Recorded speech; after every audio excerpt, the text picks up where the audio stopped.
What's up, guys? Chris here to give some post-fight thoughts of the fights I saw last night. Gonna do some boxing and MMA in one video because I don't have a lot of time, and that's what it's gonna be done. I'll start off with the boxing. The first fight I saw was, unfortunately, I got the tape delay on the West Coast. Had to shut all systems down, so I didn't see results on Johnson Froch. So the first fight I saw was Mikey Garcia take out Rafael Guzman. Guzman looked to have a good first round. Maybe Garcia was thrown off by the late opponent, the height and range of Guzman. But after the first, it was all Mikey Garcia. Pretty much took over, established that jab, followed up with that right hand, that 1-2. Was landing that right at will, and eventually would be Guzman's downfall as Mikey knocked him down in the fourth round, I believe, and took him out with that. So good one for Mikey Garcia over a late opponent. And looking forward to seeing him mixed up in the featherweight division. I know that he may not be as physically talented as guys like Yuriorkis Kimbo and Juan Manuel Lopez, but he's a very solid, stout, technical fighter. Good defense. Guys like Gamboa and Lopez, they're just not. They got a lot of flaws defensively, and Garcia, he may be able to capitalize on those situations, especially with his brother as his trainer. So, although I don't think he should fight either of them next just yet, within a year and a half, I would like to see how he'd match up against either of those guys. Next up, Julio Cesar Chavez taking on Sebastian Zbik Zbik, whatever you call it, for the WBC middleweight title. I hadn't really seen any of Zbik going into this fight, in all honesty, but gave a good account of himself. I thought this was a very entertaining fight. I was down on this fight before it happened, but it was an entertaining fight for what it's worth. As far as the scoring goes, I was a little bit perplexed by it. I actually thought Zbik won a lot of the early rounds, if not the majority of them. But it was a good competitive fight. Obviously Chavez had a huge size advantage. It was a big factor in the fight. Zbik could never really hurt Chavez, even though he was lacing him with punches to the head early on. Just numerous combinations, but he just could not really do any damage or slow Chavez's momentum for the most part. Chavez, big credit, man. That left hook to the body is a killer. He went to Zbik's body early and often, and it definitely paid dividends late in the fight. That with an accumulation of the size advantage, but it was definitely an uphill battle for Zbik. It seemed with the judges and everything, and the referee. I will give the referee this: he didn't take a point away from Zbik, who pushed and held down Chavez's head numerous times in spite of the warnings. But Chavez, for his part, landed quite a few low blows that the referee didn't really admonish him for. He mentioned it maybe once or twice, but more so was kind of putting the blame on Zbik for holding his head down. So, but yeah, I don't know. It was a good fight. It was a close fight. Personally, I thought Zbik did enough to win the fight, or at least earn a draw. I thought he really banked a lot of those early rounds. It was hard not to be convinced otherwise by the judging of Harold Letterman and the announcing of Bob Papa, who did his best job of impersonating Jim Lampley tonight, or last night, I should say. But I wasn't surprised Chavez Jr. won the decision. Let's just say that.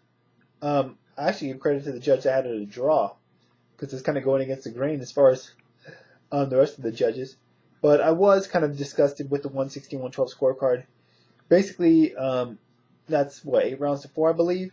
I don't say you can only give Zbik 4 rounds. That's a joke. But once again, not surprised. That whole fight, that whole night was set up to give Julio Cesar Chavez Jr. the WBC middleweight title. And that's what happened. I would favor Chavez Jr. to rematch, that said. Just his size, and I think he would know how to... The things that he did that he was successful, I think he would implement them or go to them earlier in the fight. And I don't know if Zbik could do much different and couldn't get a decision there. I doubt he'd get one in a rematch, but I don't think we're going to see a rematch for that. As for what's next for Chavez Jr., they were talking about Sergio Martinez before the fight. If he wants to retain his title and that undefeated record, he might want to avoid Sergio Martinez because Sergio Martinez will take him to school at this stage of Chavez Jr.'s career. Next up, Showtime, Mikkel Kessler, Midi Boadella, however you pronounce it. Good one for Kessler. Good comeback fight after his year-plus long absence after the Froch fight. Kessler looked sharp in there. Didn't really look like he lost any, had any, a lot of rust to shake off. Just straight punches. He was just a bigger man, bigger, better guy. Basically, had a good, solid super middleweight taking on a good, decent middleweight. Kessler dominated as expected, but he looked good there. With the performance, I'm looking forward to see how he would favor or how he will do in a fight against Lucian Bute, which hopefully we'll get next after Bute should successfully defend his title in his next fight. I definitely like to see that fight next up for both guys. And finally, Super 6 World Boxing Classic semifinal fight between Carl Froch and Glenn Johnson. And in my opinion, the best fight I saw last night. Chavez Jr. Zbik was good, but I thought this fight was even better. Good fight, man. Early on, it looked like Glenn Johnson was going to give Carl Froch a little bit of problems there. Particularly the first couple rounds. It looked like it might be Glenn Johnson's fight, in spite of a very big ring, which I think favored Froch. Froch definitely favored him, that huge ring, to have the ability to move around. At least early on, I thought that. But early on, Glenn was able to get inside, get shots to the body, get shots to the head, land that overhand right, where Froch just leaves his hands down and he's easily open for that punch. But I'd say after about the third, fourth round on, not that he dominated every round, but Froch was pretty much in control. Even when Glenn was able to get inside and hit Froch would respond with combinations. Wouldn't tie up, he would just let his hands go, and he would get, a lot of times it seems like he would get the better of it, His shots definitely seemed to have more power on him. He definitely, even when Glenn hit Carl with those big overhand rights, he kind of stopped him in his place, but I don't think he ever really hurt Froch. Whereas when Froch would land his big punches, Glenn would take a step back. He would definitely take a step back or just stop throwing, whereas Froch would respond more often than not when he was getting clipped with big shots. But Carl just boxed a good fight, for the most part. He used that jab at a distance at times, followed it up with the 1-2, but he wasn't afraid to mix it up on the inside and just let his hands go at all times. Didn't really tie up too often, although he did here and there, but, never an abundance of it. It was just a really good back and forth action-packed fight, but I think Carl Froch, for the most part, dominated the majority of the rounds and the majority of the fight, and rightfully so, deserved a decision.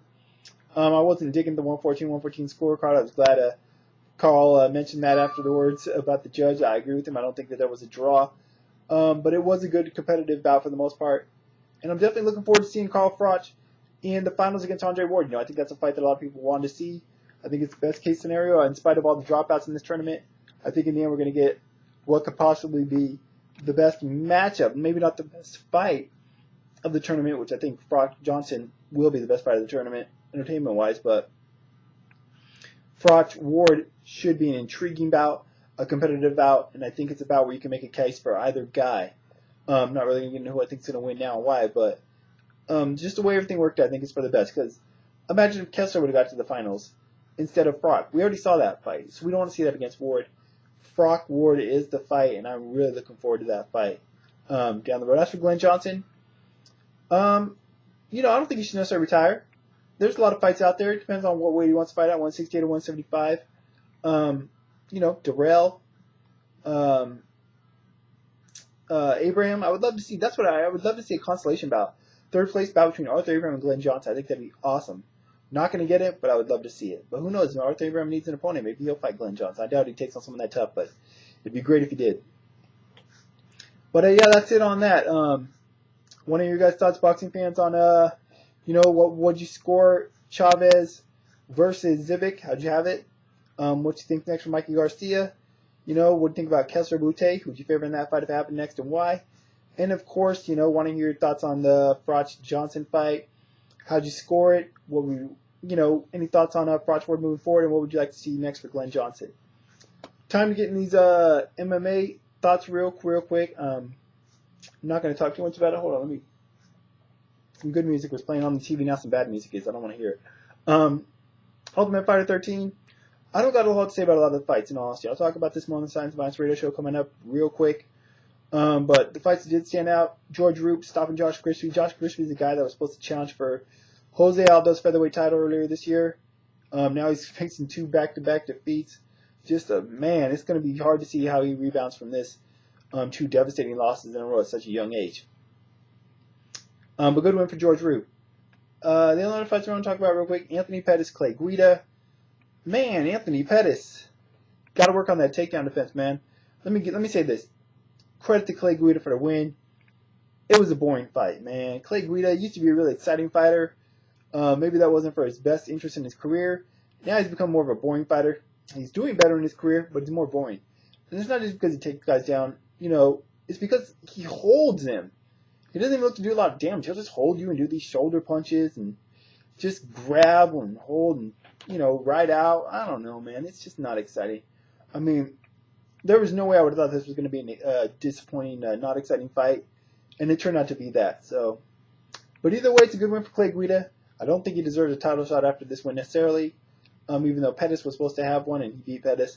But who knows? You never know what's going to happen. I think that Jim Miller deserves one before he does, but you never know how his fight with Ben Henderson's going to play. We'll have to see how that goes first. But, man, bad loss for Pettis. He's just in the mix with everyone else in the lightweight division, but plenty of exciting fights out there with him. I'd love to see him fight Jeremy Stevens. That'd be a sick fight. And as for the main event, Ramsey Nijem taking on Tony Ferguson. Tony Ferguson wins the fight. I thought he would win. I didn't think he'd win by knockout that fast, but yeah, he wins the fight with I believe it was a left to the face. Dropped Ramsey and finished him off with strikes on the ground, like one punch on the ground or two, and it was over. So congrats Tony Ferguson. He's in the UFC and Ultimate Fighter champion.